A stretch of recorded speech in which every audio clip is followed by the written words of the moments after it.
লাখো গাজাবাসী আবারও বাস্তুযুদ্ধ। ইসরায়েলি বাহিনী গাজার দক্ষিণের শেষ আশ্রয়স্থল রাফা শহরে প্রবেশ করে নতুন ঘোষিত নিরাপত্তা অঞ্চল দখল শুরু করেছে। রাফা একসময় ছিল একটি শান্তিপূর্ণ শহর, যার গলিতে বাজত হাসির শব্দ।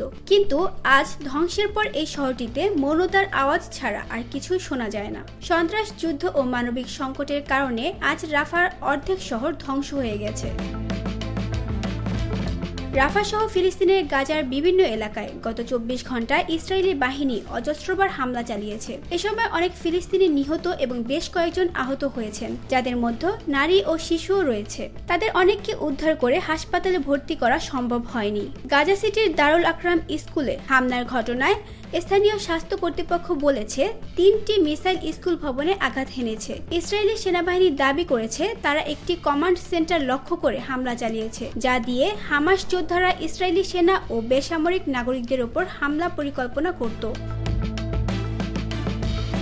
উত্তর গাজার শেখ জাইয়ায় ইসরায়েলের নির্দেশে শত শত বাসিন্দা বাড়িঘর ছেড়ে পালাচ্ছেন। গাজাবাসীরা বলছেন ইসরায়েল গাজার শেষ কৃষিজমি ও পানির অবকাঠামো দখল করতে চাইছে।